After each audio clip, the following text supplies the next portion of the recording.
Thank you. Okay. Now this next thing is about the English language. It's about little expressions we use. We all say them, the little sayings and expressions that we use all the time, most of us, and we never really seem to examine these expressions very carefully at all. We just sort of say these things as if they really made sense. Like, legally drunk. Well, if it's legal, what's the fucking problem? Hey, leave my friend alone, officer. He's legally drunk.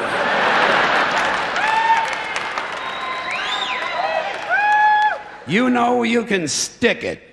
Well, why do we always assume everyone knows where they can stick it? Suppose you don't know. Suppose you're a new guy. You have absolutely no idea where to stick it. I think there ought to be a government booklet entitled Where to Stick It. Now that I think of it, I believe there is a government booklet like that. They send it to you on April 15th.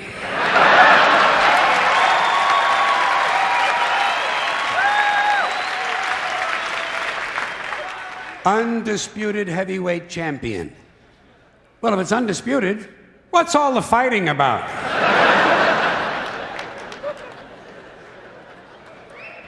It's the quiet ones you gotta watch. You know that one, huh? Every time you see a story about a serial killer on TV, what do? They bring on the neighbor. And the neighbor says, well, he was always very quiet. And someone in the room says, it's the quiet ones you gotta watch. This sounds to me like a very dangerous assumption. I will bet you anything that while you're watching a quiet one, a noisy one will fucking kill you. Suppose you're in a bar and one guy's sitting over on the side reading a book, not bothering anybody. Another guy's standing up at the front with a machete, banging it on the bar, saying, I'll kill the next motherfucker who comes in here. Who are you gonna watch? You're goddamn right. Lock him up and throw away the key. This is really stupid. Where are you gonna throw the key? Right out in front of the jail? His friends will find it. How far can you throw a key? 50, 60 feet the most. Even if you lay it flat on its side like that and you scale it, what do you get? An extra 10 feet, tops. This is a stupid idea, needs to be completely rethought. Down the tubes. Hear that one a lot. People say, the country is going down the tubes. What tubes? Have you seen any tubes? Where are these tubes? And where do they go? And how come there's more than one tube? It would seem to me, one country, one tube. What, does every state all of a sudden have to have its own tube now? One tube is all you need. What, a tube that big? Somebody would have seen it by now. Somebody would have said, hey, Joey, look at the fucking tube. Big ass fucking tube over here. You never hear that. You know why? No tubes. We don't have tube one. We are essentially tubeless. Takes the cake. You know? Say, boy, he really takes the cake. Where? Where do you take a cake? To the movies? You know where I would take a cake? Down to the bakery to see the other cakes. And how come he takes the cake? How come he don't take the pie? Pie is easier to carry than the cake. Easy as pie.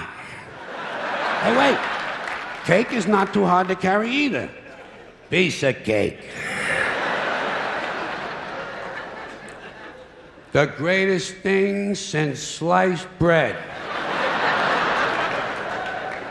So this is it, huh, folks?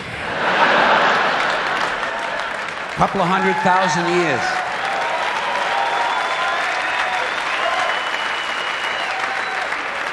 The fucking pyramids, for Christ's sakes. Panama Canal, the Great Wall of China. Even a lava lamp. To me, is greater than sliced bread. What's so great about sliced bread? You got a knife, you got a loaf of bread, slice the fucking thing!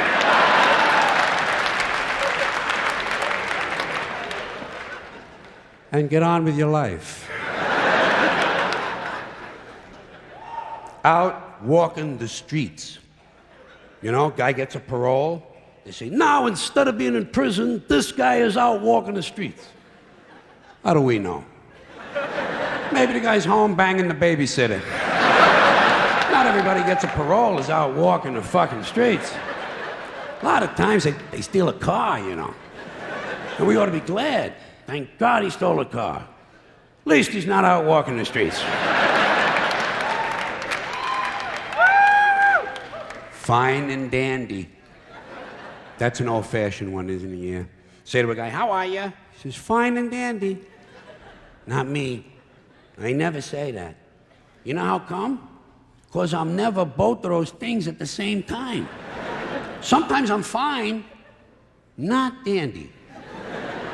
Close to dandy, approaching dandy, in the vicinity of dandyhood. Not quite fully dandy. Other times, I am indeed highly dandy.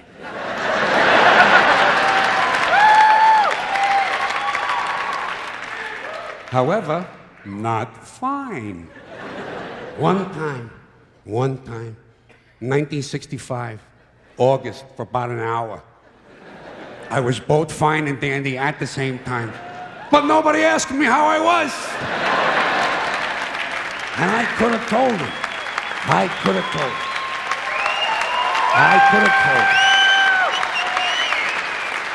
I could have said to the person, fine and dandy. I consider it a lost opportunity. Walking papers. You know, guy gets fired. You say, geez, poor guy. Well, they give him his walking papers today. Did you ever get any walking papers? Seriously? Believe me, in my life, I got fired a lot of times. You can tell. Never got any walking papers. Never got a pink slip either. You know what I would get? A guy would come around to my desk and say, get the fuck out of here!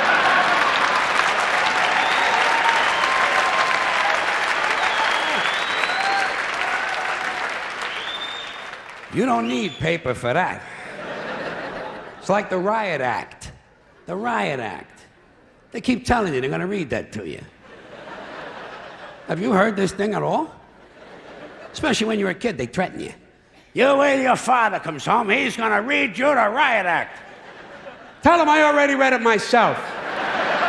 And I didn't like it either. I consider it wordy and poorly thought out. He wants to read me something. How about the Gentleman's Guide to the Golden Age of Blowjobs?